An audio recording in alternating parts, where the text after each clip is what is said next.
Hey everyone, James Labrie from Dream Theater, and you're listening to or watching the podcast Talking into Infinity with JT and Brian.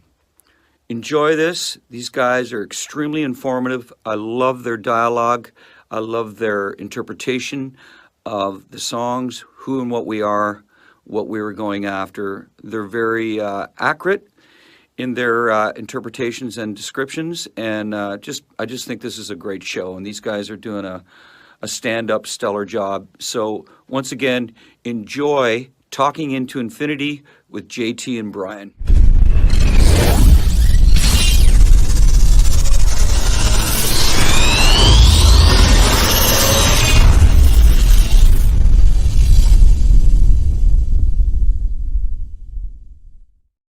What is up, everybody? Welcome to another episode of Talking into Infinity, a Dream Theater-centric podcast. I am your host, John. We are live on Facebook, YouTube, talkingintoinfinity.com, and the cmsnetwork.com.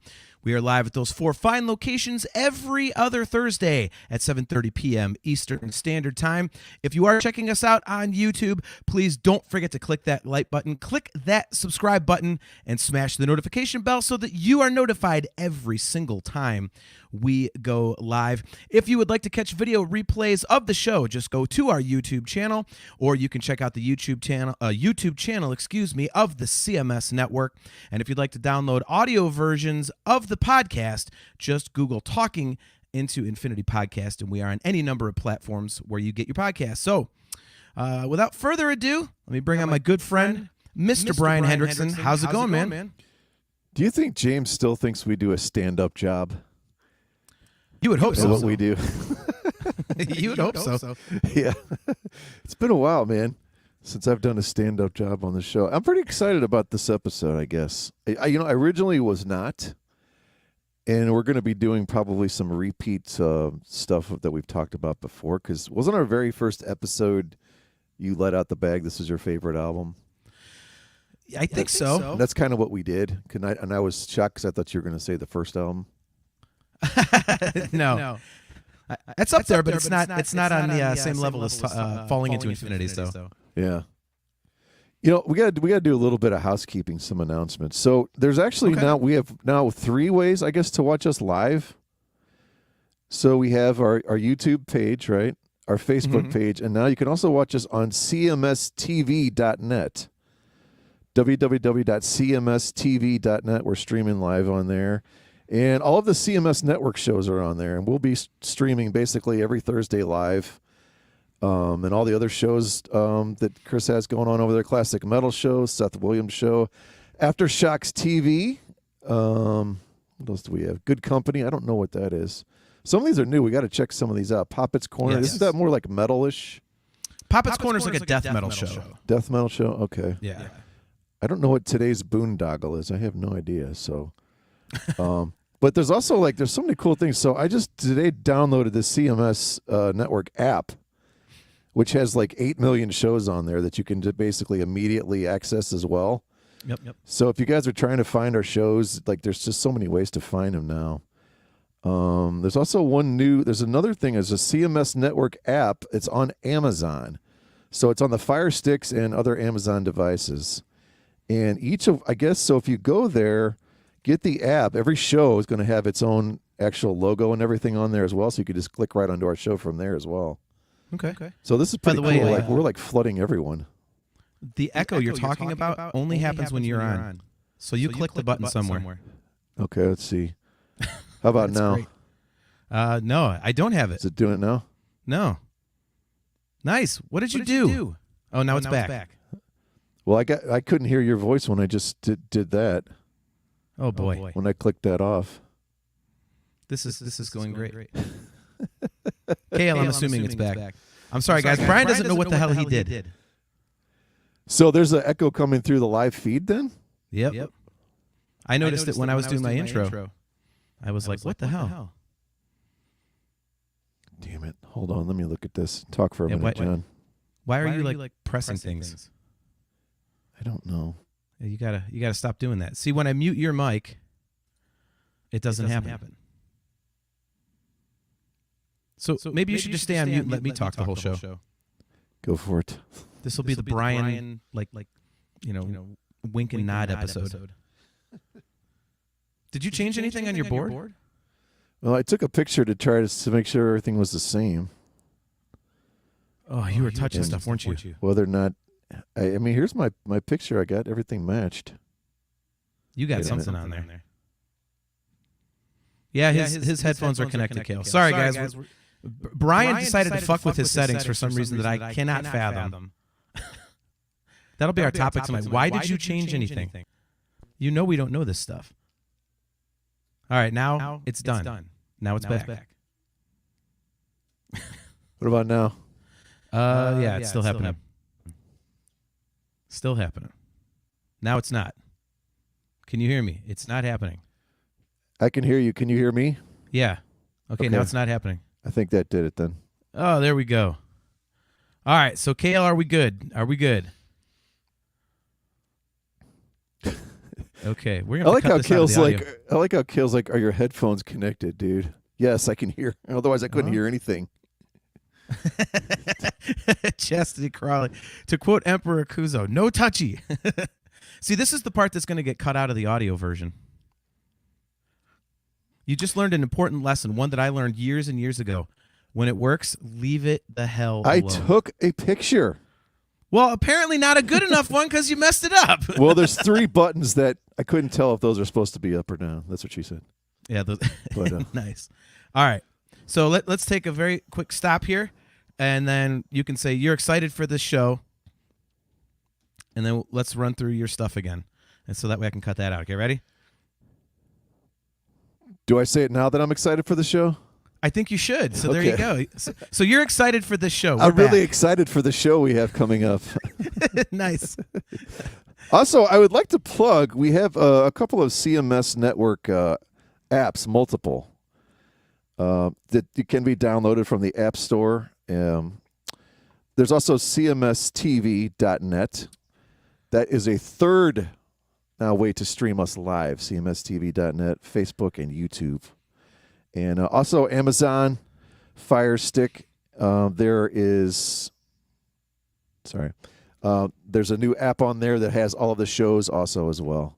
Yep. So there's like 8 million ways to find us. So there's no excuses for anyone to never not be watching and listening to every word we say at all points in time.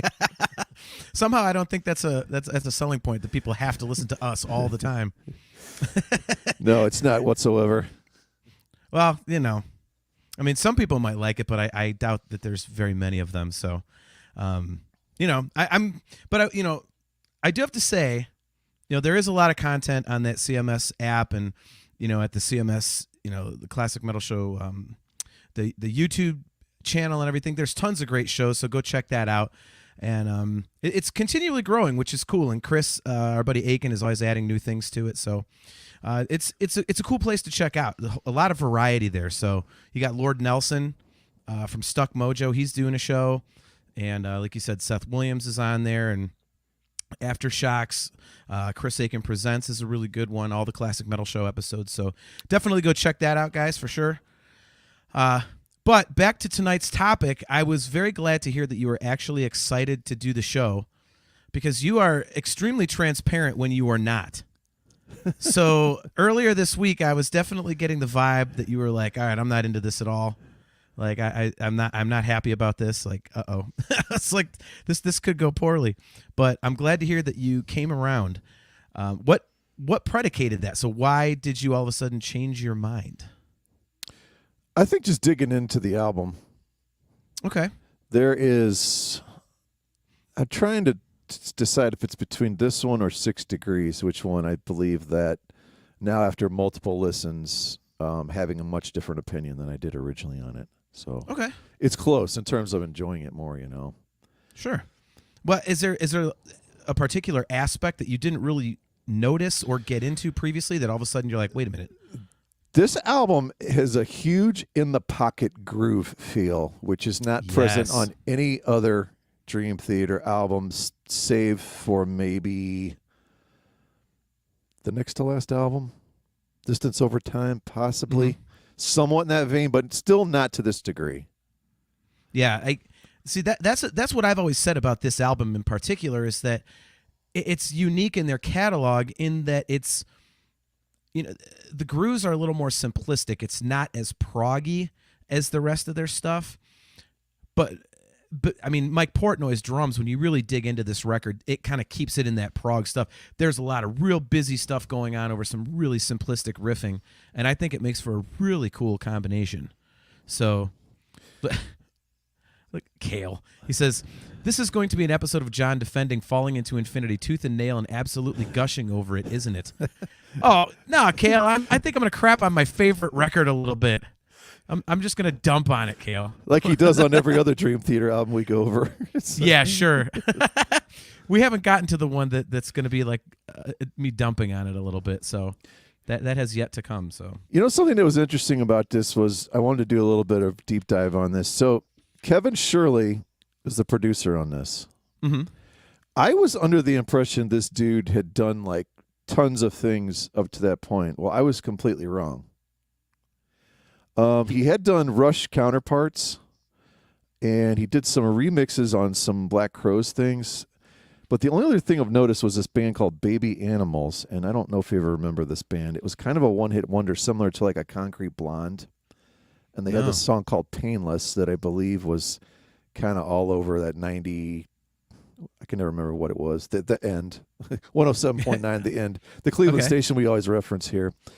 But he mixed that album, and Kale, way before Kale's time, they actually were from Australia, and pretty big band at the time. But so after Dream Theater, he went on and did Brave New World, Iron Maiden, which was the first return of Bruce Dickinson, which everyone tries to sell me as being as amazing, and it's not. Thank you. He did live scenes from New York. He mixed 6 Degrees, Maiden Dance of Death, Black Country Communion. So I just kind of wanted to bring up some of the other albums he had done. And I don't know when was the last album where they stopped using outside producers at all? Do you know? They had like engineers and stuff, but Scenes from a Memory was when they were like, hey, butt out, we're doing it ourselves type of a thing. Okay, yeah, so that's the last time there is no producer credited other than Petrucci or the band or somebody. Yeah. Likely. Yeah. He basically, you mentioned Maiden. He's done, I think, every record since then. He's basically their house guy now. So he's most famous for the Maiden stuff that he's done. And I don't know if that's a good thing that they kept him all these times. Right. Honestly. So our buddy Sam Mathis tuning in. Good to see you. He says, is the font different for the band name on this album? I just noticed that. Yes, this was the only one that they used that different font for. And I want to say the guy's name is Storm Thorgerson or something, and they had used him on the previous albums, and this one he decided he wanted to do something different, and it really wasn't met with a lot of positivity, this and the cover for Once in a Lifetime, and so they kind of like stopped working with the guy. Sean Faust, good to see you, man. He says, dudes, happy birthday, brother. Can't stay, but wanted to drop in and send the love. Thanks, man. I appreciate it. Thank you very much. 47 is going to be a damn good birthday, so, only about 29 years behind Brian, but who's counting? So the Shirley thing was an interesting relationship because I think they don't say this in the book, but it seems like there might have been a little bit of butting of heads here and there because I know that just talking about Falling Into Infinity, there was the solo on Take Away My Pain, and John Petrucci did this thing, and Kevin Shirley was saying that it was just beautiful, and it was like the most perfect solo, and he felt like he was on, a gondola going through Venice, and he could, so he ordered out for like a couple bottles of wine. It was just beautiful. And Petrucci comes in and listened back a few times and goes, yeah, I don't like it. Erase it. He's like, excuse me? And Petrucci made him erase it. So that's not what's on the album, and I don't think there's any recorded evidence anywhere of it. So that was kind of interesting. And then there were stories in the book about mixing 6 Degrees and how they had issues on that one. And only a few records that they worked with him, but I thought they were really good. I thought it was a good run with him working with them. So kind of wish they had kept going. But they didn't. And before he did get out of there, the start to the run of Kevin Shirley albums is this one that we're talking about tonight, which anybody who's tuned into the show for anything more than about 4 minutes knows this is my favorite record. So, I mean, you said, Brian, that, the thing that you kind of noticed in re-listening to this several times, the album has a jam feel. That's the word I always use when I discuss this record with people, is that it's kind of like it's more of like a jam-ish type of a record. It definitely has a feel that none of the other Dream Theater albums have. And I love it, man. And I think Derek Sherinian's keyboard playing fits in perfectly. And it's such a unique record, and it grabbed me from the first time I heard it. And I was a very new fan to the band, so I was used to the first couple records. And even that being said, I mean, I heard the difference in sound. I was like, wow, this is really cool. And it's been just an all-time favorite of mine ever since. Kale asks, this is also the only album without the Majesty symbol anywhere on the cover, isn't it? I believe so, Kale. I believe so. The idea was to try and get away from all the... They were trying to like change things up a little bit. And then after this, they decided, nah, let's not do that. We're Dream Theater. So, Sam Mathis, he says, got to get the kids' bedtime machine started. Hope to get back on when I can. Looking forward to hearing why Hell's Kitchen is really the only good song on this album. You're gonna spew that kind of hate, Sam. You can go to sleep with your kids. Just kidding, man. All right, so let's dig into this one. We'll do our track by track as we usually do, and we are saving our. You usually do the hey, guess what other albums came out in 1997 type of thing, but we're saving that because we are going to do an episode about what we would buy instead of falling into infinity in 1997. So we will forego that, even though I love when you do that. So very cool. So the first track, obviously, is New Millennium. And I will let you start since you are a new fan of this record. So what do you got for New Millennium? Dude, can we get some love for this song? It needs to be a set opener immediately. Thank you. My God. You know what I like about this one? It's not too mid-tempo, and it's not insanely fast. It kind of falls in that in-between tempo-wise, which is what you want for an album opener. And a show opener, like, because you don't want something super duper fast where you're like worn out already. You don't want something that drags.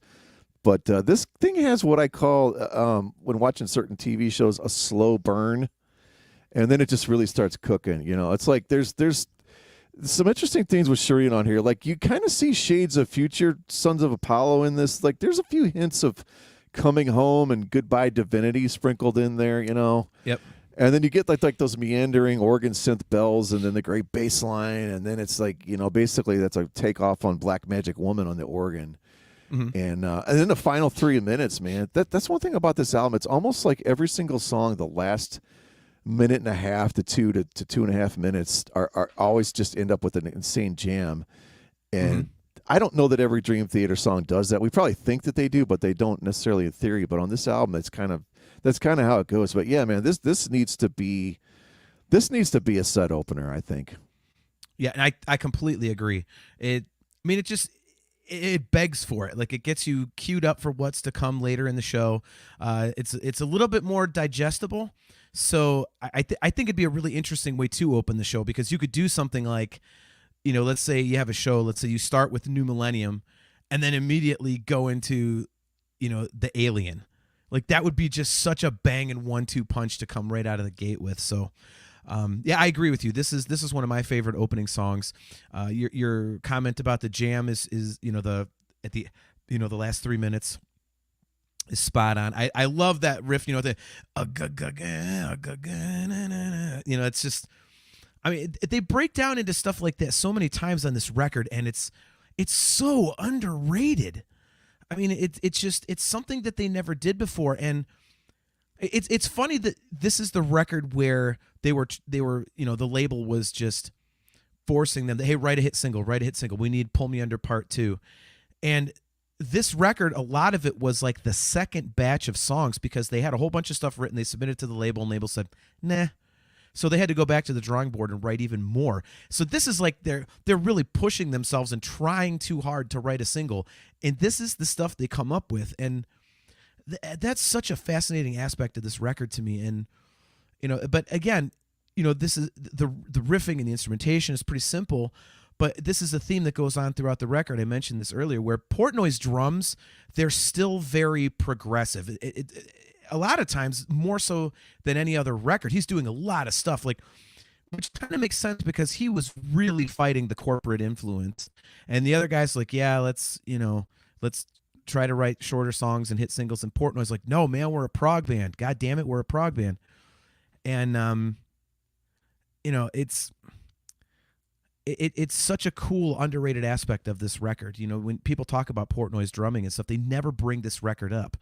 And when you really dig into it, listen to it, you're like, wow, he's kind of doing some really interesting things. But, this is, it's Sherinian's keys mix in so well on this one as well. I mean, throughout the album, there's a lot of examples of that, but I mean, this one especially, it kind of blends with the guitar and the bass, and it just, everything blends well. And this album has definitely, I think, John Mayung's best bass tone on any of the records. Yeah. I mean, this is like a fat bit, and we'll get to that in Burning My Soul, but it just, all the elements are right there, and it's like, okay, this is cool, like this is different, but it's still Dream Theater.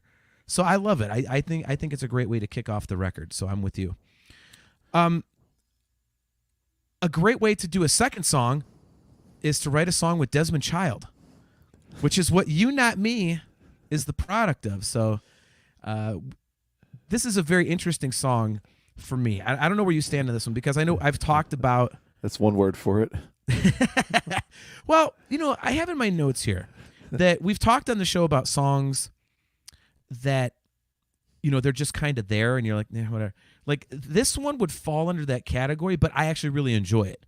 Whereas those other ones, I'm like, yeah, I like it, but it's like take it or leave it. I really like You Not Me. So, I mean, it's definitely, I would say, the least prominent track on the record. But I love the chorus of it. And I've always wanted to hear what John Petrucci and Desmond Child came up with for the chorus, because, the story is that it was just too high for James to sing. So they had to, kind of rework it once they got back, got it back from Desmond when Petrucci came back from his trip to go write with him. So I would love to hear what the guy that wrote Slippery When Wet wrote for Dream Theater. So, and I Was Made for Loving You, Kiss. Yeah, exactly. So what are your thoughts on You Not Me? I am the exact opposite. I think the chorus is absolutely horrible. I think really? it's Okay. so forced and contrived. Lyrically and musically, it's so obvious that this is, hey, try to write a hit or whatever. There's just no riff to it. Like, the only thing I think that saves this is some of those groove borderline funk drum things that are going on with Portnoy, and some of the bass stuff, and I like Derek's like Middle Eastern string type parts going on. But yeah, man, the lyrics just, I don't know, it just sounds like something that somebody wrote in their car while they're on break from working at Speedway or something. I don't know. There's no motion behind it. It's super forced. And I don't know how James' voice fits on the chorus. Maybe that has something to do with what you're saying, is they had something originally different in mind, and this is what they settled on. And it just, I don't know, it just doesn't sound like something that feels very natural, and it just, I don't know, there's something extremely like incomplete and, I don't know, almost borderline juvenile about it. Like, I have no idea. I have no idea how this fits on the album. Like, this album is a very eclectic mix of songs. And this is just total throwaway, in my opinion. Yeah, like I said, I like it. I would be interested to hear if it was just the vocal melody and the chorus that they changed, or if there was a lot more to it that they changed. Because this does not sound like a Desmond Child song. He writes these big things. And I really like this song, but it's not that big thing. So... a couple comments in the chat. Our buddy Chris Aiken says, am I wrong in thinking the Majesty symbol isn't really small at the bottom center of the cover? No, this album does not have it. Kale says, no, Death to You Not Me was better before Child got involved, when it was You or Me. Was a great DT banger, then they tried too hard. I'm going to disagree with you. I prefer the album version, Kale. A lot of the demo stuff for Falling Into Infinity, I can see why it wasn't used. Raise the Knife is kind of a head scratcher because that song just kicks ass. But I prefer You Not Me to You or Me. So, all right, let's move on to track 3, which is Peruvian Skies. Do you enjoy Peruvian Skies? Do you not enjoy it? I don't mind it. This is one of their obvious odes to Pink Floyd. This is their Shine On, Crazy Diamond, Wish You Were Here, Dark Side of the Moon, the song, not the album. The heavy build-up part's cool. Yeah. It kind of wakes you up from that Pink Floyd, I think what I called is an acid nap, almost like. Nice. It's like, I like that one part, the super heavy, that Terror by Night, Liar by Day, where James is singing really high. It's very cool. There's very cool Petrucci melodic parts, and it's a good song. Yeah, I think there's a lot of like really cool, like I have it described as slithery, like especially in the bass lines, slithery like bass lines in the verse, like boom, boom, like a lot of sliding, and the rest of the instruments kind of do that. And there's, hey, don't be dying over there, buddy. I can see you. But yeah, it's kind of a watery vibe in the verses, and it's got the 70s organ going. Sharinian's got that sound going. The solo section is just a kick-ass build, to that outro, which is, just pretty much straight up metal.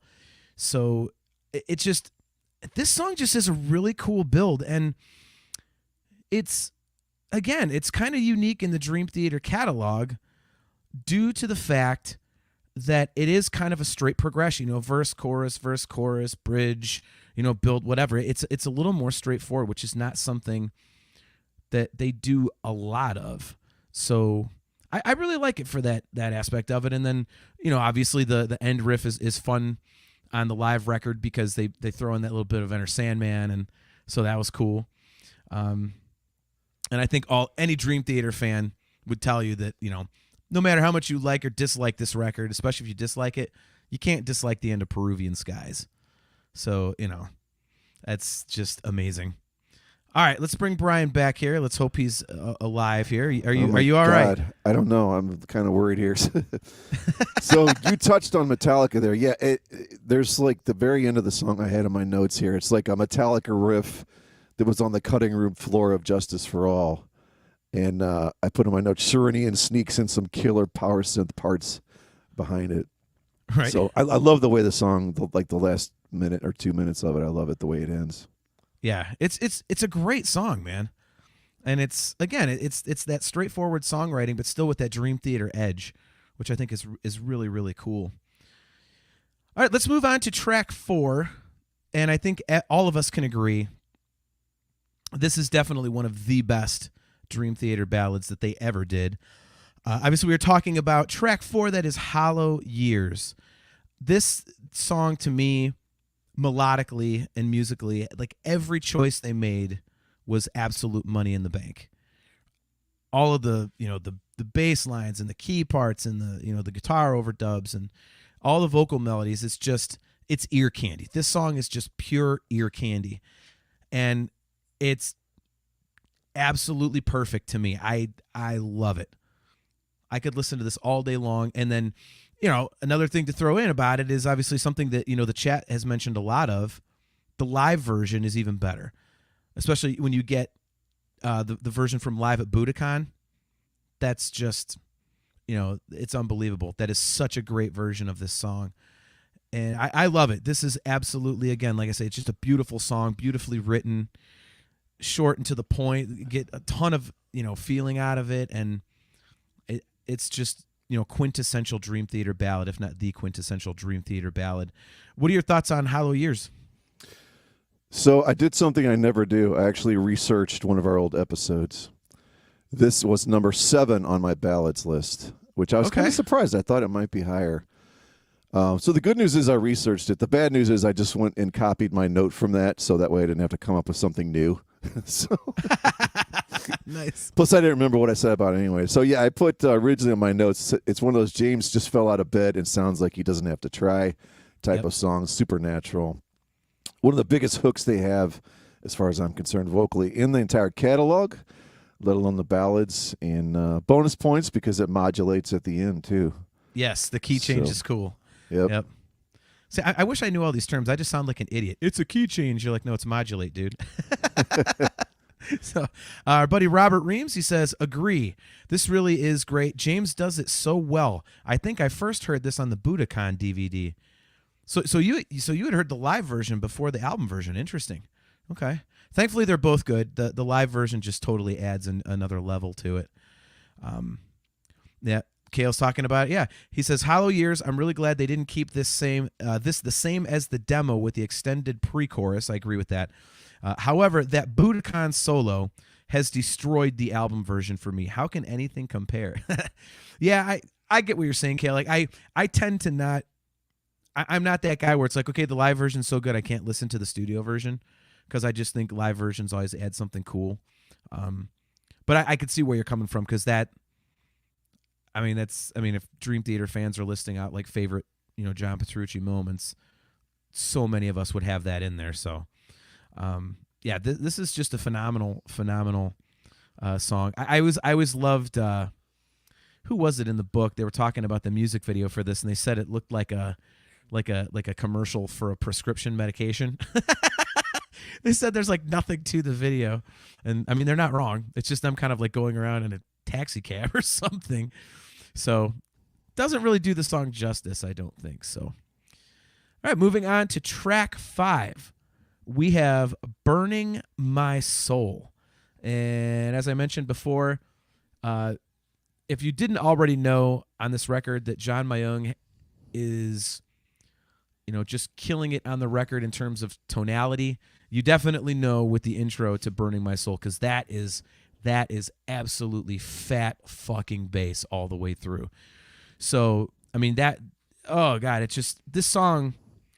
I'm surprised this isn't a bigger song and it doesn't get played more live. I wonder if it's maybe because it's a little aggressive for James. It's an angry lyric and he definitely sounds pissed on this one. So he's definitely getting into it. And,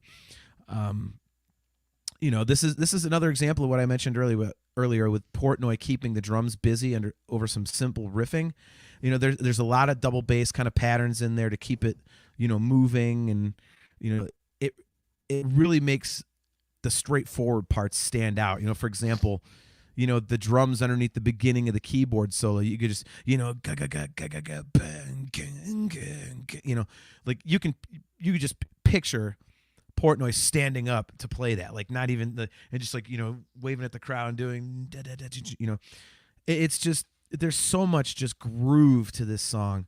And it sounds pissed off, and the groove sounds pissed off, and the lyrics sound pissed off, and it's just such a statement song, I think. And there's a couple of those lyrically on this record that, is Portnoy just basically being like, fuck the record industry, man. Like, we're getting totally stomped on. So I would have to assume that even when you were not as big a fan of this record before diving into this, that you were a Burning My Soul fan. This seems like the kind of song you'd be into.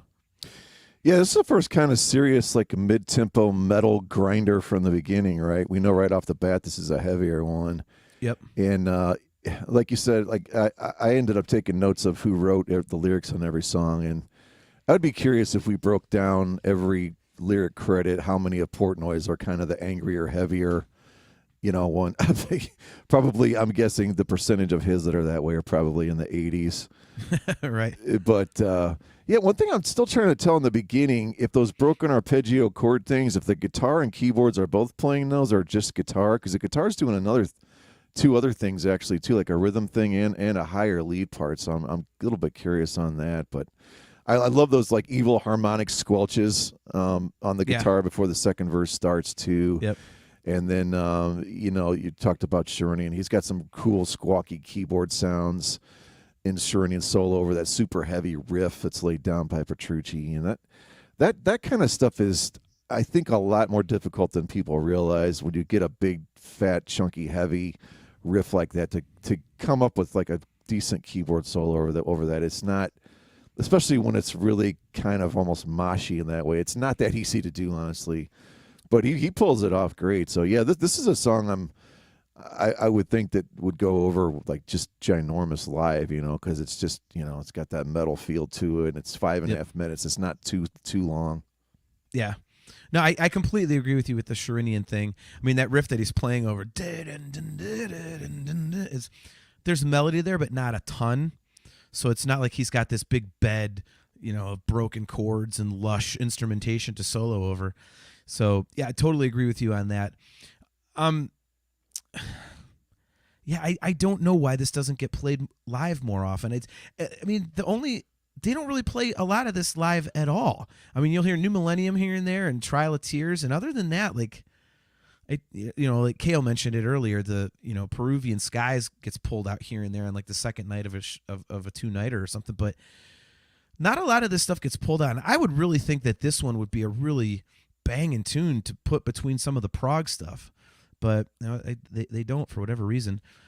The last thought on this one from me is I will say, like, I really think that Sharinian's keyboard playing meshes very well with Portnoy's drumming, because I think, I think you can say this about, Mangini and Rudis compared to Portnoy and Sharinian. Like, Portnoy and Sharinian have a little bit of that rock feel to them, whereas Mangini and Jordan Rudis are much more precision based. Like the guys, both pair guys could play the same parts, right? But it would just sound more like a rock song in a way with Portnoy and Sharinian doing it than it would with Rudis and Mangini. Does that make sense? Yes. Can you hear me? Yeah. Okay. Sorry, I wasn't sure if I'm muted. I was doing something. I was curious because you were talking about whether or not they play anything from this. So I was under the impression that the second leg of this new tour they're doing, they were going to do a whole bunch of different songs. And I don't know. I'm not buying that there's a whole bunch of different songs. I'll just put it that way. All right, so, good. Do not ruin the set list for me in case they do another U.S. leg that we see. God. But yeah, this is really not that different, and there's nothing from this on there, obviously. But yeah, no, I don't know. I think it's like, was it Kale or someone was said in the chat, like there's I guess maybe among James or somebody, there's just kind of a disdain for this album, maybe in general, and Derek's not in the band anymore, and yeah, and I don't know, maybe they feel that he was too influential in this, and since he's not a part of it anymore, why bother? I don't, I honestly don't know, I really don't, other than the fact that, like we said, it really is a unique, other than the astonishing, this album kind of sticks out as just being kind of all over the place in a good way. But yeah, you see, do you think Burning My Soul, that for, I mean, of any song on this album, let's just bust out a banger that probably doesn't take us that long to remember how to play. It's a great song, but you know what I'm saying. Mm-hmm. This isn't like we got to sit down and go through 6 Degrees again and nail that head to toe. For sure. Yeah, I don't get it, dude. I don't get it, but we'll see in future tours. Maybe they'll listen to our show and be like, yeah, we should throw in some more Falling Into Infinity, because I'm sure that'll happen. Right. But all right, so moving on to what might be the quintessential song on this record, we have Lines in the Sand. What are your thoughts on Lines in the Sand? I learned something on this, and it's sort of ironic in a way. Are we on Hell's Kitchen or Lines in the Sand? Oh, I skipped. Excuse me. Yes. You threw me off. Thank you. I put my first page of notes on the ground, and I had one note for Hell's Kitchen, which is I don't need notes. It's neat. Yeah, Hell's Kitchen's good. Okay, Lines in the Sand. No. All right. So Hell's Kitchen, go. Yeah, something I did not realize. There is a huge King's X feel to this one. Like it feels like any of the outros on like 8 different songs on Gretchen Goes to Nebraska. At least from the first 2 to 3 minutes. And then we go into this big time into Rush territory. Guitars and the keyboards have a huge, like massive moving pictures, 80s-ish Rush feel to it, which basically just means it's completely awesome. And I think at 4 minutes, 16 seconds, it's the perfect length. It's not too long. Like, if this had gone on for 7, 8 minutes, I don't know that it works as well. I think on some of these instrumentals like this, when you keep them, 5 minutes and under, I think that really makes the song stand out more. Yeah, I completely agree. This is my favorite instrumental that they've done. It's actually, I think I've said this before on the show, but it's my alarm for waking up in the morning. So, man, it's the whole thing is just a build, and like you said, it's like the perfect length. And one of my favorite things about this song is actually in the making of disc for this, which is like 45 minutes to an hour. It's pretty short, but they have like the audio of them actually putting this together and writing the scales as they walk up and stuff like that. And hearing them put it together is just incredible. And it's just like one giant build. And it gets stronger and stronger and stronger. And melodically, it's just incredible. It's so catchy. It reminds me of the instrumental on the Van Halen Balance record, like Beluga Ethereum it's called. And in that it's like you could sing it. A lot of these good instrumentals, like there's a lot of great parts and you like it, but you don't like sing it or hum it like you would an actual song with, a vocal to it. But this song actually does that. So, man, Chris Aiken jumping in with his love of Dream Theater. He said, a rare disciplined songwriting moment. Oh, that's awesome. Oh, our good buddy JG3's tuning in, man. Good to see you, Jay. He says, hey, guys. Hey, Kale. Hope everyone's doing well. Also, Hell's Kitchen is awesome. Great decision to remove it from Burning My Soul. Also, the mix with the drums and the bass is awesome. Yeah, I'm really glad that they decided not to keep that as part of Burning My Soul as well. For those of you who don't know, Hell's Kitchen used to be the middle section of Burning My Soul, and they pulled it out. Just because they were trying to write shorter songs, so they didn't want all these huge, massive Dream Theater epics on there, like 12, 13-minute songs. So, yeah, this is just amazing to me. So, it has always been my favorite instrumental. I know I caught crap for that on our, on previous episodes, but it's just this has always stuck with me. And you have that, when you have your favorite bands, like something, as much as you like all of it, there's always those, certain little things that always are at the top of your list and never ever change no matter how much stuff they put out, and Hell's Kitchen fits that bill for me. So all right, well, let's go to Lines in the Sand. After I jumped the gun a few minutes ago. So Lines in the Sand, what do you got?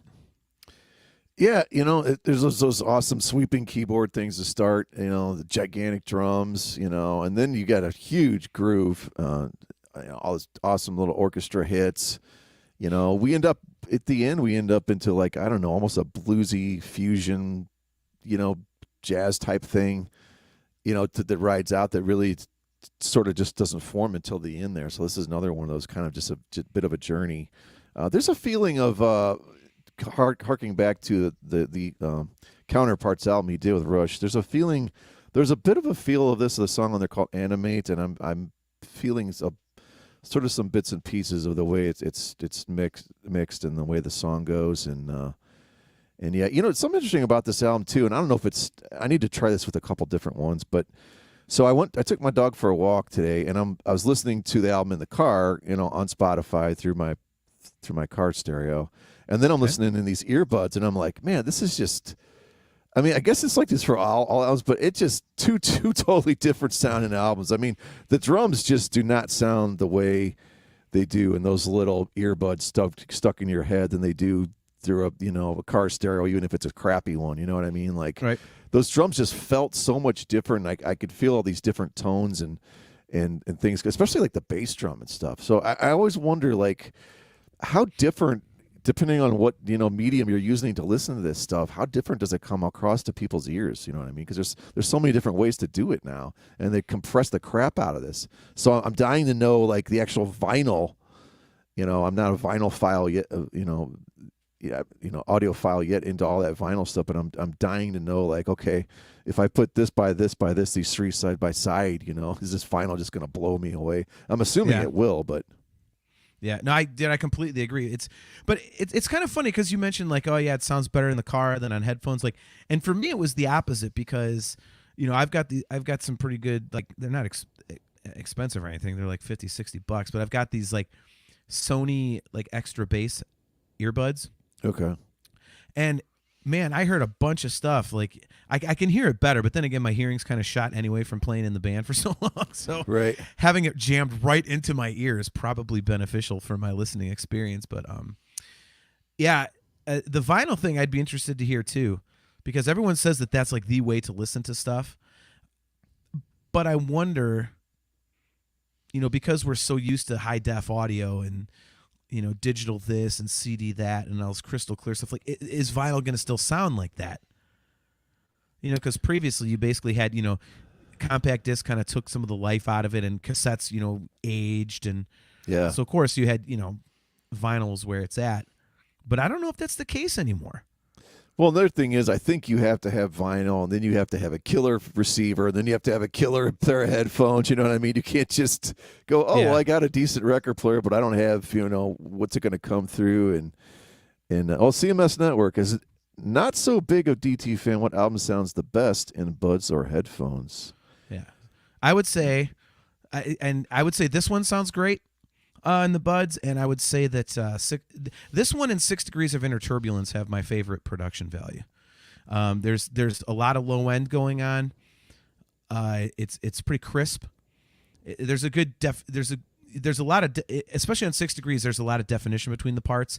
I think on this one you can hear a lot of things like we talked about earlier. Sherinian's keyboards mix very well with like the heavier guitars. So I think for that reason I think it's really good, and the bass tone on this one is absolutely kick ass. So Aiken, I would say this one and 6 Degrees for sure. I'd probably say, even though it's not everyone's cup of tea, The Astonishing, because that if you want to immerse yourself into the story and everything and sort of surround yourself, you're going to get all of the panned. Yes. All of the action that goes on in addition to the music, the stuff that's being kind of acted out in the background, like, yeah, that's like a full, immersive experience type thing.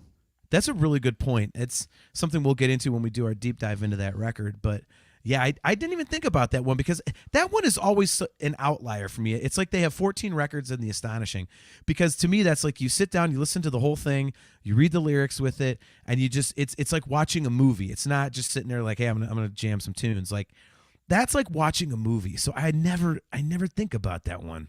Good call on that, dude. That's a very good call. I'll just throw on Lord Nefarious, and then I'll go to something. Then I'll go to something else. Yeah, right. How weird would that be in your DT mix that just shows up like? I know. So yeah, so Lines in the Sand for me, dude. This might be kind of like, I think the best definition of this record, I think, is found in Lines in the Sand, because there's so many different things that they don't do, but it's still rooted in the classic Dream Theater sound. I love the busy drums in the verses. Again, Portnoy's doing stuff to keep it, grounded in prog. This is one you can definitely just kind of like bob your head to and kind of jam to. I like that. Obviously, I'm surprised you didn't mention this, but Doug Pinnick singing on the choruses with James. I forgot that, yeah. So that's really cool. I really like the solo section in the middle, that mellow solo part, and then it's just, James does, I think, a great high vocal. He goes from his like ballad voice to his really high voice. Yep. And then, Portnoy's doing that really busy hi-hat thing that I've always loved. Love it. And then, yeah, this to me is like probably like the definition of the record. So I'm a big fan of this one. Another song that I know that you and I are both big fans of is the next song, which is track 8, Take Away My Pain. And this one is the song that John Petrucci wrote when his father passed away, for those of you guys who don't know that. I love this song. And I think one of the things, I'm not lyric guy, so it's very rare that I will get into a song because of the lyric. But this is one of those songs because it runs right up to that line where it could tumble over into being cheesy, but it doesn't do that. I think it's really intelligently written, and you get you get like how personal it is. It's a very personal lyric, and it's not just oh, my dad died, I'm sad type of thing. Like, no, it's really interesting. Look at poor Gene Kelly and all that kind of stuff, like headlines on the paper and all these interesting lines. And then, it's cool because it's kind of like his dad in the hospital in a way for the first 2/3 of the song, and then the third verse it goes into it's first person. It's not just kind of like outsider looking in. It's like him telling the story, and I just love that. So the lyrics totally make it for this on this one for me, but I love the chorus. It's an understated chorus, but a really, really solid one. And that middle section is one of my favorite Petrucci solos because it has a lot of desperation in it.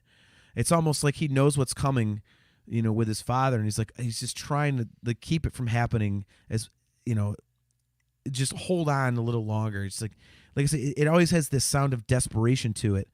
And that bridge and solo section to me has always been great because it's so different from the rest of the song.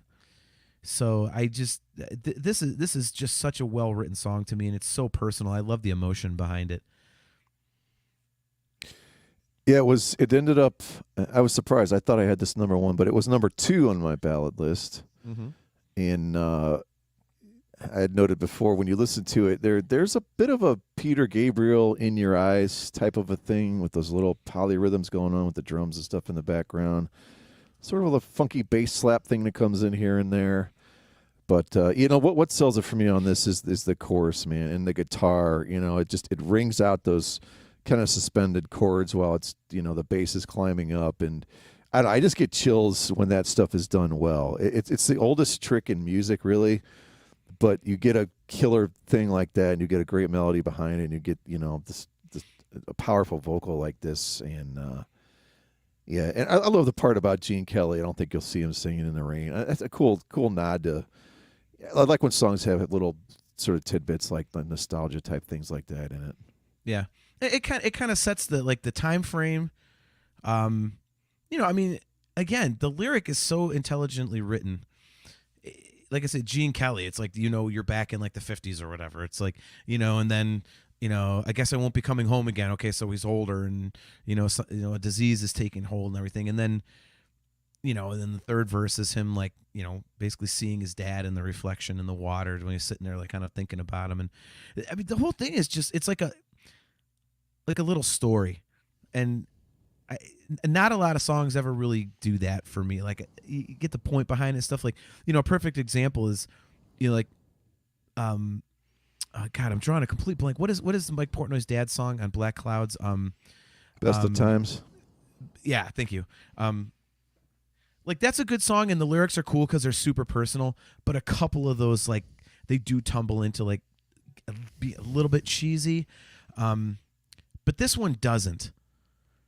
So I just love how they pulled it off, and it's such an emotional experience to, listen to this, especially, if you've lived through something like that, I'm sure it's, it hits pretty hard. So now, wasn't Pull Me Under also about someone having cancer or whatever? I've never heard that, really. No, I that's not me trying to be funny, because I'm not funny most of the time. No, I thought that they said that wasn't. I thought it was related to someone they knew that had cancer, and I don't know if he wrote multiple songs about his dad or what. I don't know. I gotta look this up now. Yeah, I've never heard that. So, the one thing I have heard though, is the next song on the record, which is "Just Let Me Breathe," which to me is real quick before we get onto this, JG3 answering your question, Brian. He says, "Another Day" is the song you are thinking of. So there you go. Another Day was that one. Yeah. I don't know about that. I just thought I heard this. I'm not saying I disagree, but well, you kind of just did. I'm not saying I don't remember what I think I remember. I don't really remember, but I'm still gonna disagree. Right. Jay says, "Another Day" is about Petrucci's dad being diagnosed with cancer. "Take Away My Pain" is about him passing away. Okay. I was close. I was one song off. Yeah, I was saying it was track 2, not track 1. At least I didn't say it was like Raven's Kill or something. Oh, it's The Mirror. Yeah, right. All right. So anyway, "Just Let Me Breathe." This is one of my favorites on the record. Just specifically, again, it's a lyric thing. This is bitter Portnoy at his finest. Completely calling out two guys that basically killed themselves. Shannon Hoon was a drug overdose, but that's basically killing yourself. But yeah, right in the lyrics, Shannon Hoon and Kurt Cobain, make yourself a household. Like, ooh, man, till you kill yourself and sales go through the roof. It's like, man, like there was some bitterness going on in this one. Like, and it's such a theme throughout the record. It's funny. Like he was so pissed off at this point. It, just doesn't hide it. Doesn't hide it at all. And but the one aspect of this I really love is, this has that jam feel we talked about, like the rest of the record, but it's mixed with the 7-string. So it's really heavy. So that is bad as hell. Like, especially, that heavy part after the second chorus is just awesome. The solo section just totally rips. And the guitar part that goes from ear to ear, like that's that hard pan from left to right is just such a cool effect. So yeah, I really like this one. I was really glad that, I think it was this one that they busted out at the Sons of Apollo shows. I was really glad that they busted this out, because it was a really cool thing to see. So, dare we say the word and it rhymes with sponge? This definitely had some grunge Pearl Jam hints to it at the beginning there. You got the wah pedal, right? It could. I definitely feel, is there anything better than we get Angry James, by way of Angry Portnoy? Yeah. The Breeze got to preach on this stuff. But, I like when he gets angry like this on this kind of thing. And once again, like you said, it's another Portnoy lyric, so shocker there. Yeah. But, there's some of the jam you're talking about, the really cool Hammond rock organ stuff going on. And I actually did note that Petrucci thing. That's when he goes in almost that Flight of the Bumblebee type thing where you're like, yes, God, can the human fingers even play this fast, Yeah. And the way they pan it back and forth and it bounces all over the place. But, good angry, bit of grunge in there for sure. From what I can tell, at least the first half of it, Yep. Oh yeah, Kale brings up something. I was going to mention this. Thank you for reminding me. Kale, he says, I do like them changing Shannon Hoon to Chris Cornell with Sons of Apollo. so it says Chris Cornell and Kurt Cobain. That's man. That to me, that just takes some serious balls. That's like if you're just directly like poking at someone who committed suicide, that's pretty ballsy. I'm not saying you shouldn't do it. I mean, if you're but it's just, yeah. Why is he mad at them for committing suicide? Damn you! It's kind of dumb, right? And to your point about the grunge aspects of the song, like I could see that, and knowing them, it might be a little purposeful based on the fact that they are kind of, like I said, the lyrics reference, Kurt Cobain and stuff like that, and this was, they were a victim of the grunge stuff really kind of kicking in. I mean, they were on Elektra, and the label just went F rock music, and so they were kind of a casualty of that. But this is just a great tune, man. Like a perfect example of the jam feel that we've talked about all show. And again, throwing the 7-string into that was so cool. It's the one thing I wish they would have done more on the record, is a little bit more 7-string, because when you've got that kind of feel, like like riffs like that and stuff, it'd be cool to have some heavier parts in there. But at least we got it a little bit. So this next one is one of my favorites, and hold on. Chris Hagee says, did they replace Hoon because no one remembers that fairly untalented hack? We are on the same page, my friend. Thank you. Man, yeah. Wow, no one has the Blind Melon greatest hits record. Hey, we all remember visually impaired cantaloupes. Just okay. Well played. Oh, your humor always gets me. Okay, so this next one I'll let you talk about first. I don't remember where you stand on how much you like this song. I love it personally, but I wanted you to talk about it because this is a straight like piano. It's not even like a ballad or a rocker. It's like kind of like a mid-tempo, like right in the middle, kind of plaintive. So it's Anna Lee, obviously. So talk a little bit about Anna Lee, especially from the perspective of you being a keyboard player and a damn good one. Well, I consider it a ballad, and thank you for the compliment. You've been drinking tonight. Shut up. Hold on. JG3, Anna Lee, I hardly knew her. Right. Nice, I'm anyway. super annoyed at myself because I don't know what I was smoking and thinking. This did not even make my top 10 ballads, and this probably should be in the top 3.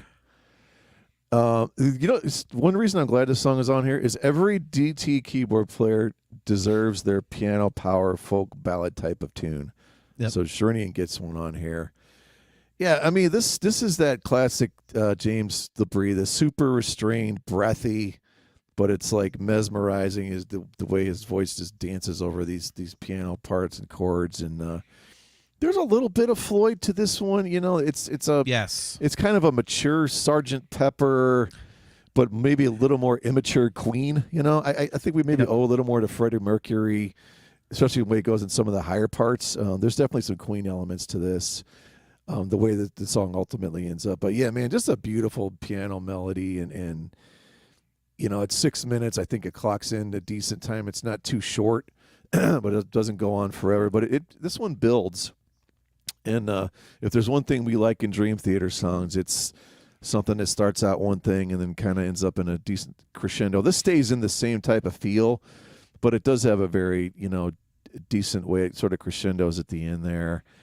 And I love the piano on this. Like it's just written perfect, and it just suits James' voice to a T.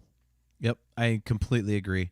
JG3 says there's a really good version of this on the Dream Theater Unplugged Rotterdam performance. Totally agree with that. If I remember right, that's actually on 5 Years in a Lifetime, the video, if I remember right, because there was a few things from that Rotterdam show on there. Yeah, this one for me, melodically it's phenomenal, and one of the things that I like about it is that the production is very dry. So there's not a lot of effects on it, which kind of makes it more immediate, a little more intimate. And they pick and choose sparsely where they double James's voice, and it sounds really cool when they do it, because it's like, ooh, this part must be more important.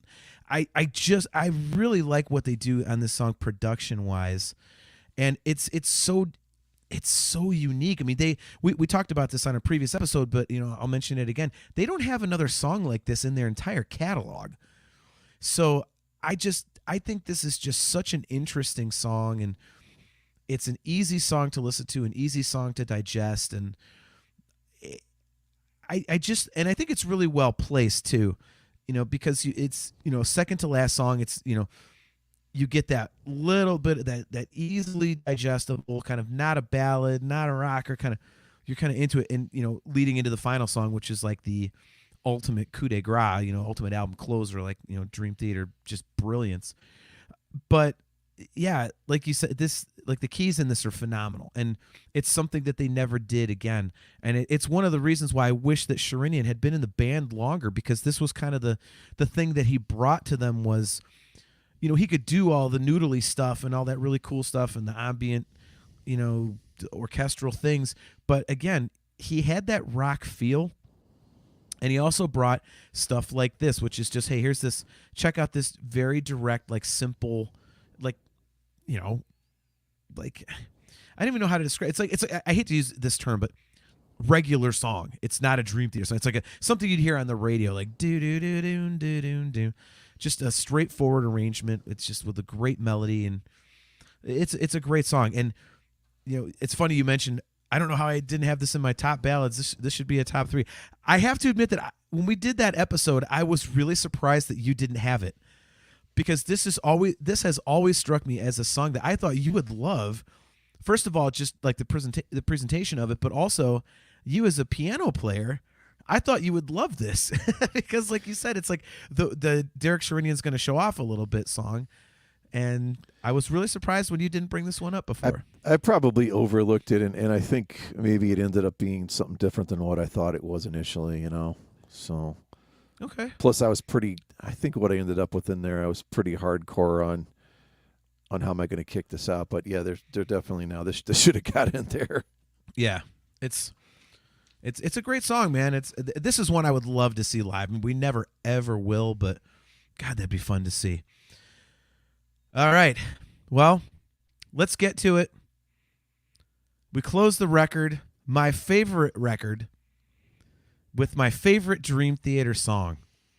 That being, of course, Trial of Tears. And one of my favorite memories of this song, I will just say, it's one of my favorite memories, Dream Theater memories, period. It's a minor thing, but when we went to see the tour for the self-titled record in Chicago, and, you know, I don't look up set lists. I like to be spoiler-free.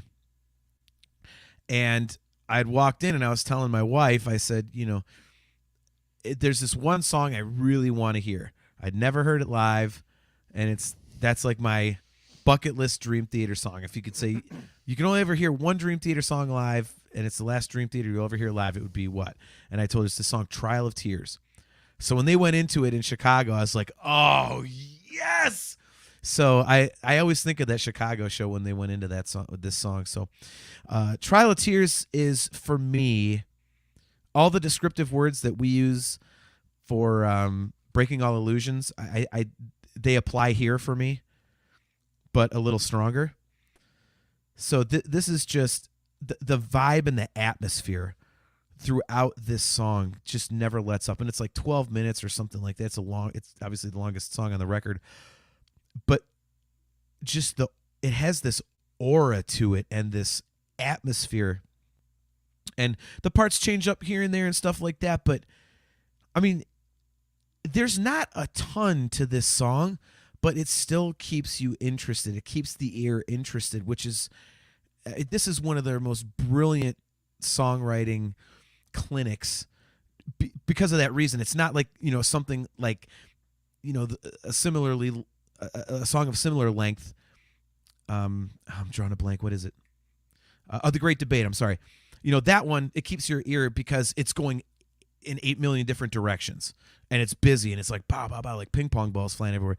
This one is pretty straightforward, and it relies on vibe, and it relies on emotion, and it just flows so well for me. I could listen to the song over and over and over again. It's just beautiful to me. It's my favorite song that they've ever done. And so there you go, Kale. Yes, that's me gushing, since you wanted to know. You want to know if it's just going to be me gushing all night. So, all right. So what are your thoughts on Trial of Tears? I know we've talked about it, but I don't think we've ever gotten really in depth into Trial of Tears before. I will say I'm going to add this to my list of probably 5 songs I've never heard live, and I really want to hear this one now. I think you're off on one thing you said, and it was something about there wasn't necessarily all that much to this song. I'll tell you why this song is amazing. Okay. So it's very Rush, sort of U2, with all of those really cool, broken, clean guitar lines, right? Okay. And there's the huge nod to Rush. We talked about this before, I think, when this came up. I don't know if it was building our perfect sets, but the beginning, there's that huge nod to Xanadu, like with, I think it's like the wood blocks or the super high tones, the tuk, tuk, tuk, tuk, tuk, like that little part and they space it out so it's almost exactly like Xanadu in a couple parts, and it's so obvious what they're doing there, though. But you got those really cool atmospheric keyboards that back it up. And it's a slow burn again, right? So then we're turning into this thing, it's building on itself, it gets heavier and heavier, and then we get to the 10-minute mark, and we're going to be all introspective. And now we've got a sing-along. It turns into a sing-along anthem. That's not what the song started as. Right. That's what, and this is why we have a podcast about, Dream Theater. This song right here. This is, like you said, I agree with the part about a clinic. This is a clinic. We end up with a massive sing-along on a song that has no business being that from the way that it starts. It's cool as hell. It's like I said, it's got that slow burn, slow groove to it. It's so atmospheric, but it ends up in this. How did we get from here to here? Like, that is so, people do not realize how incredibly difficult it is to do that type of a thing and do it well and do it consistently and keep it 12 minutes. And so it's not 19 and not 20. You know what I mean? I don't know. I just think this is one of probably the quintessential. I might switch this to one of my quintessential, maybe not the easiest to get into, but more progressive type Dream Theater songs. Like you got to hear this one. If you like this, you're gonna love the band. Okay. See, I don't think there's a lot here, and let me explain. I when I say that, I mean it does go to different places, like a lot of their big epic songs, but this one does it in a subtle fashion. It kind of other songs will go like real mellow to real heavy to real high. Like this one kind of stays slow burn, man. Telling you, yeah, it's a thing. Yeah, I don't know, and you know what? I'm so addicted to this damn song. Maybe it's just me. Like I'm so used to it that it feels a lot shorter than it is. So maybe it's like Count of Tuscany for me. You're like, people are like, how can you like a 19-minute song? Well, because to me it feels like 4. Exactly. JG3 says Trial of Tears is a Dream Theater classic through and through. Yeah, I completely agree. Kale says it's a perfect song. Along with Lines in the Sand, if everything else was total crap, these would remain worth the price of admission. Yes. There's not a single song in the entire catalog that has this kind of guitar playing the way he's doing these broken open lines like this that are, like I said, sort of in this mid to late 80s Rush style, and there's hints of the Edge in there just a tad bit too, but they don't have a single song that has that kind of playing and those kind of choices on it, which is why I love it. All right. We have a rule on the show, and JG3 just broke it. This is a spoiler-free show in terms of set list, and he posted a comment with a spoiler in it, and I didn't read it, thank God. But now he says, what did you think of Mangini's performance of it? Because he did change the... Jay, you just told me that they're playing my favorite song. Now I'm not going to be surprised. Well, it didn't show up on the set list I saw. That's if they even do another American tour. It's not on here. The last two I saw. Don't tell me anything. Jay, I'm going to ban your ass from the chat. All right, I won't tell you they're playing Pull Me Oh, Under. okay. All right. Okay. He's talking about the 2014 tour. Okay, good. Yeah, Hey. So John, don't go back in a time machine. You're going to get spoiled. Okay. You didn't specify that, Jay. And Kale says, that's on breaking the fourth wall, dumbass. Okay, I'm aware. But the way you guys were talking, you were talking about the current tour. So, Jay, I apologize. I was thinking he's saying Doom Bass or Doom Bass like the fish. Nice. Way to spoil 2014 for John. What the hey, the way they were phrasing it, man, I thought they were talking about the current list. Anyway, to answer your question, which was, now I'll pull it up here. What did you think of Mangini's performance of it? Because he did change the feel of the drums a bit. It's definitely his own spin compared to Portnoy. I really like both versions. Yeah, I didn't have a problem with it. I thought it was cool. Again, I don't have a problem with anything Mangini's done. I think he definitely does justice to the parts. He doesn't change them up to where it's like, what the hell are you doing? And again, the only thing is like Portnoy just has a little bit more of a rock feel to him, and I think that's what is the difference between the two drummers. So, I think Portnoy's style fits better on a record like this. But that having been said, I thought it was great. I loved it. It's not like I was sitting there listening to it in 2014. Man, Kale, you will not let this go. Kale, you ass. Wait, before you get to that, there's a great comment from the CMS network. Translation of this conversation: Brian is musically smart. John sings A-HA songs for money. Did you just say A-HA? That's what it says. It's aha. You know it's aha, you piece of crap. Man, look, it's my birthday show. I should be catching all this shit, damn it. It's been one night I don't catch It's shit. not even your birthday yet. I said it's my birthday show. I know. When is your birthday anyway? It's actually Sunday. Never mind. I don't care. I'm not getting you a damn thing. So, I probably won't even call you. I know. Oh my god. Yeah. No. Are you sure it's not A-ha? Addish, hey. That's Addish. It's very artistic.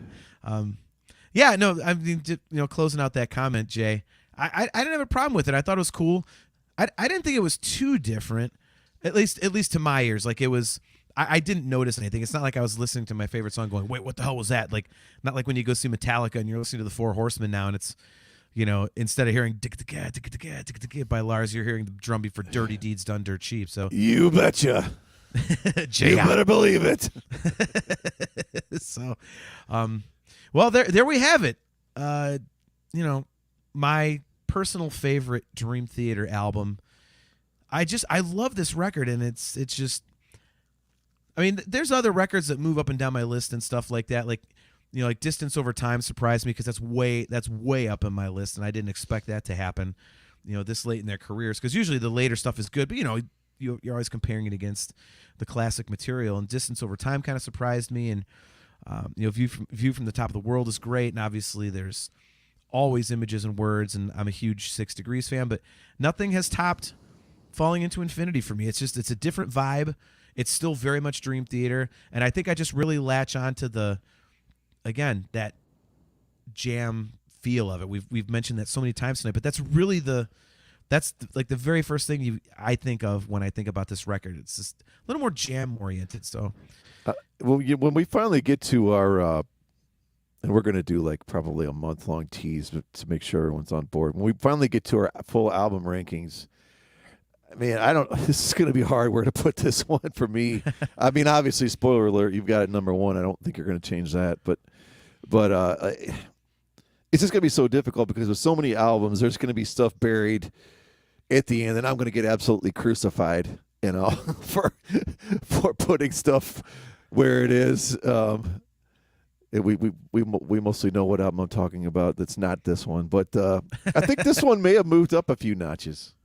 That's good, man. I mean, that's kind of cool because it's like, this is now the second or third record. You're like, yeah, this is actually I enjoyed it more than I thought. I feel like this is kind of a Black Cloud Silver Lining type one for me. Like the ones I really, really I love, and I definitely still hate the second song.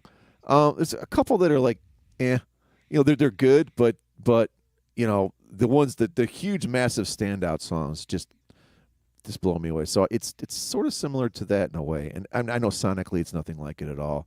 Mm-hmm. But I also think if you look at Black Clouds, the tone of it changes song to song pretty aggressively. So maybe it's the closest thing we have to, it's hard to say something is eclectic, I guess, when it's as metal as Black Clouds is for most of it. But it's an eclectic album similar that this one is, in my opinion. Yeah. No, I completely get that. And, I mean, it does kind of change vibes throughout, which is cool. And I like the variance of stuff, but how it stays in that same kind of vein. And, I mean, the ballads on this record, and again, I don't... Would you call Anna Lee a ballad? I think it's a ballad, yeah. Okay. I classify anything a ballad that's got kind of that sort of plotting quarter note, almost sort of a type deal with the piano, where you could just sit down and play that with the piano and nothing else, and you're likely going to be fine. Granted, it twists and turns some at the end there, but yeah. But yeah. I mean, maybe it's not a power ballad per se, but yeah, I don't know. It's going to be. I don't know where I'm going to put this record when we rank them. I started to think about as excited as I am for that episode, I'm kind of like not looking forward to. All right, Robert Reams. So I don't remember this song. I only heard it a few times. What are your thoughts on "Raise the Knife"? It's better than a lot of the songs that made the album, but I get how it didn't make it. Yep. Yeah, he's right. Robert says score version was incredible. That too was the first time I heard it. Yeah, this was one of the didn't make it songs, and I'm completely in disagreement with Robert saying I get how it didn't make the album. I don't. When they played this live at Score, I was not familiar with it, and my buddy Matt Wardlaw, who I went to the show with, he actually, if you go back in our archives, we did a deep dive into Score, Matt and I. So that's the bald dude. Not very attractive, not very bright.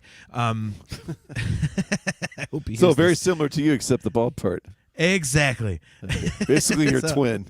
Pretty much. Your bald twin. Okay. Yeah. Yeah. He said, "You don't know this song? This was on that disc of rarities I gave you," and I didn't put two and two together. So, yeah. Now that I've obviously heard it a ton of times, listening to Score and then going back and listening to the demos for and the unreleased stuff from Falling Into Infinity. This song would have been kick-ass on the record. The only thing that I can think of is that it's a little too progressive, I think. Maybe it was a little proggy for what they were trying to go for on the record. So we're at 78 minutes now on before you add this song. Really? Does that push us almost into double album? We still have cassettes at 97, right? No, isn't it? Because doesn't a CD hold like 77 minutes or something? 78. I think that's the number. Yeah. So yeah, maybe that's why. I don't know. I mean, because I think it's too obvious to say like, well, if you got to pull one off, which one you're pulling off? Like, you say you, not me. Right. But when you spend the money to write with Desmond Child, you're not going to pitch that one. So you're not exactly throwing that away. Do you think like Slayer ever called Desmond Child? Sat down with Kerry King. Could you imagine? Oh, he I want to do like a snapping like a cappella thing here, but I still want to talk about like killing, rape, murder, and death. Well, that's where the song 213 came from. Actually, the song about Jeffrey Dahmer's apartment was co-written with Desmond Child. Okay, not many people know that. little Slayer factoid for you here on on Talking Into Infinity. So, like your comment about ranking is interesting because I've told you before, like on my nerd show, we ranked all the Star Wars movies and then we ranked all the Marvel movies. And like the bottom of the lists and the tops of the lists are pretty easy. The middle stuff sucks because it's this conglomeration of stuff you all like almost equally, and you feel guilty ranking something lower because you're like, but I really like that one. Like, so for me, it's always okay. Like when I have them, like 2 records, let's say we got 15 albums. Let's say I'm deciding between 10 and 11. I go, okay, would I rather listen to this one or this one? And whichever one gets the nod is number 10. Then I pick another one. I'm like, yeah, I think this will go down. Then I go, okay, 9 and 10. Would I rather hear this or this? And that's how I kind of like bump them up and down. It's a pain in the ass, but man, man. Chris Aiken. Slayer called Desmond Child a pussy. Ooh, that's Slayer. I tell you, he gets angry sometimes. JG3 side note. John, what did you think of Quantum Mania? I actually haven't seen it yet. Side note, no one cares. Yeah. Okay, next. Yeah. That you got to tune into the Nerf Herder Council for that one, JG3. Yeah, so before we get out of here, the guys in the chat are having a conversation about Metallica, and I'll just bring this up for a minute because one of our upcoming episodes the next few months, we are going to do a deep dive into And Justice for All. And show note, I believe March 6th is the one that you are going to be out of town, correct? Our next episode? I'm not 100% sure yet, but it's possible, yes. Okay. Well, more than likely, that one's going to be a Pantera deep dive. So we may have a very special guest on the show. He's been on with us before, but he wants to deep dive Cowboys from Hell. So we might actually have a Pantera deep dive for you. But so JG3 and Kale are talking about Metallica and James Hetfield not being as metal anymore in the chat. And I'm just going to solve this for you guys, okay? Lars Ulrich is the biggest piece of shit ever. He's a absolutely fucking terrible drummer. He ruins those classic songs. And Hetfield kind of still has it. I think if you take all of the main like big bands that we love, Hetfield still sounds the closest to his classic self, at least when he's singing, I think, of almost anyone. So you got to give him credit. The one thing I will say, and you guys were talking about this, that whole Papa Het, look, I'm a grandpa, high families, like that's got to go. That just has to go. That is not Metallica. It's that they got to stop that shit. They absolutely have to stop that shit. I kind of like getting a big giant hug right before I'm trapped under ice. Though. You know what I mean? Okay, I'm going to counterpoint something though. Was it always Lars' job to get the killer riffs out of James? And has Lars lost that ability, or James no longer has the ability to get the killer riffs? Which is it, or is it both? I don't know that Lars does anything but arranging. You know, I mean, when you watch like the behind the scenes stuff, he will say like, do that thing again, do that, but he doesn't have anything to do with the actual construction of what James is playing. I just think James, but he's a sounding board for like, dude, we got to do something better. You know what I mean? I, as far as I understood it, he was the one that pulled, sort of playing the riff. I'm not saying he played the riffs, but he was adept at sort of getting the best out of him and getting it arranged. I don't know. It's not that, or if that's not the case, you know, I'm just saying that was my impression. I could be totally wrong. I don't know, dude. Like when you watch Some Kind of Monster documentary, and like Discuss Metal Joe. Careful, Brian. It's cold down there.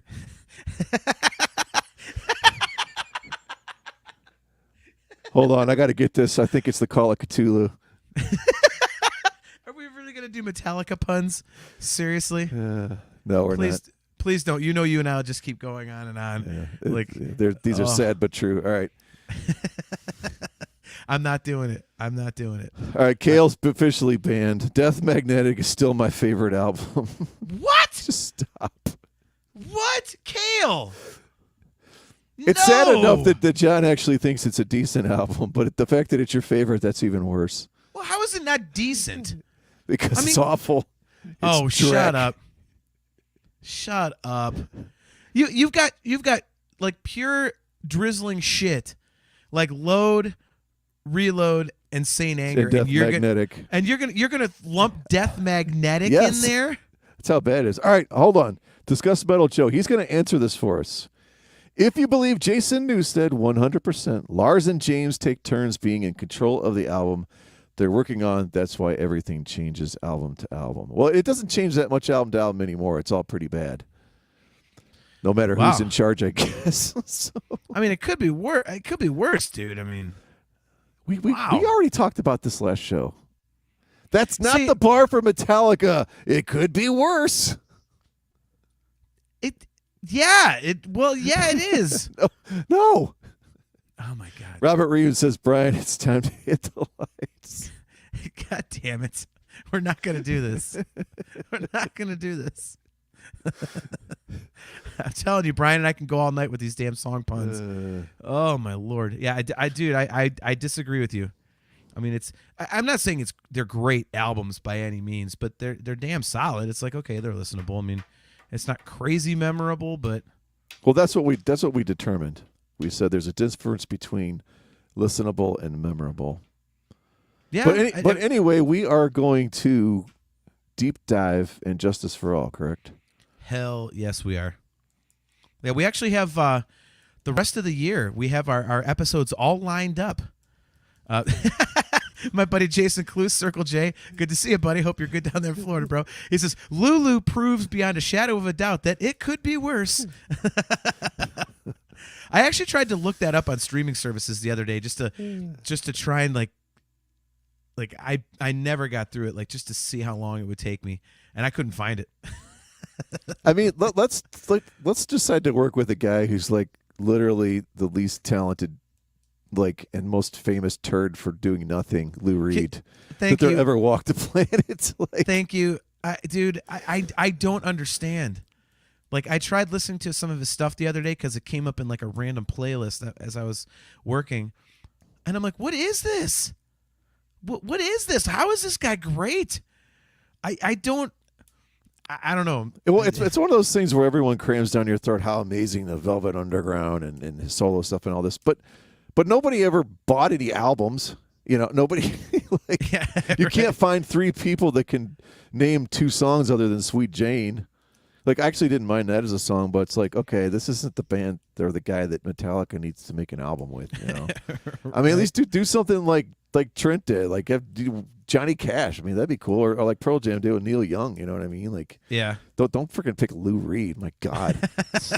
Aiken with a good point. Elvis Costello might argue your assessment on Lou Reed. Yeah. Now, see, I don't mind Elvis Costello for what he is, but What, shitty? But I don't want to see him playing with Metallica either, so I'll agree on that one.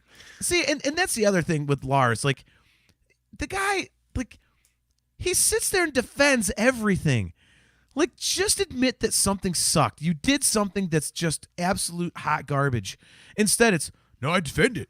That was cool. It was like no one was doing it. It was so avant-garde. It was just like, fuck you, dude. Stop. It was garbage. It sucked. It was crap. Just go away.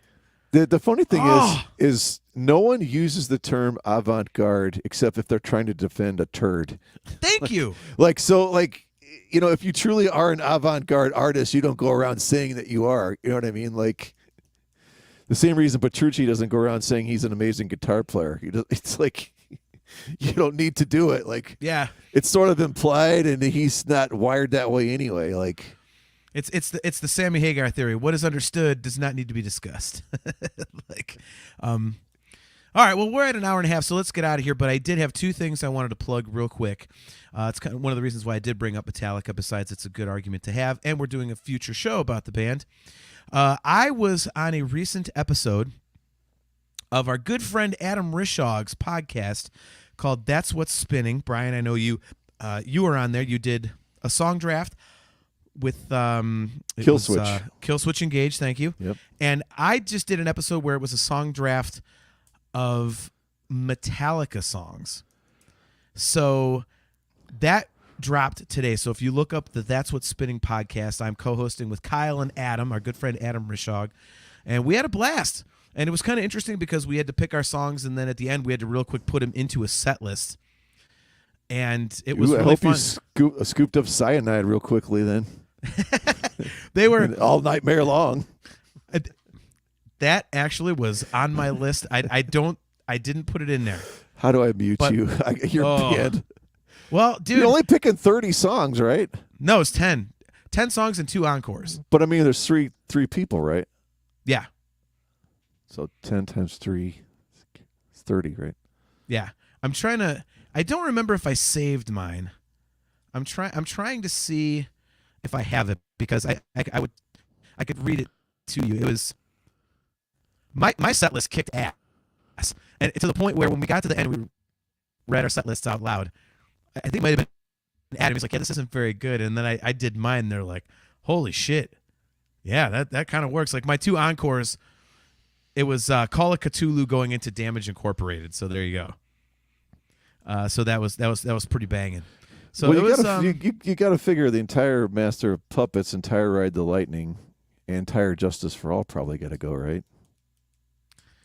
I don't want to spoil the episode, but I mean, just looking at it from the outside, right? Yeah. By the way, I'm aware my mic just broke. I shut an internet window I didn't know was open. So, you're but anyway, now. Yeah. So, anyways, the latest episode of That's What's Spinning. Look that up, and I am the co-host, and we do a Metallica song draft. So that's a really good listen. Check that out. And again, we are doing an At Justice for All deep dive coming up, and the next episode is going to be a Pantera deep dive, and it is going to be Cowboys from Hell. I have to confirm the special guest who asked to do the record, but if he's in, then we're good to go. So I'd like to leave you with a quote. This is going to be my new thing. I'm going to leave with a quote each week, a musical quote, a thought, if you will, John. The true definition of a gentleman is someone who knows how to play the banjo, but refrains from doing so.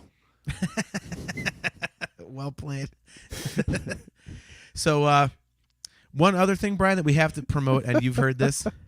I got to tell my aunt that. She plays banjo. For any sub in accordion too, it works as well. Kazoo.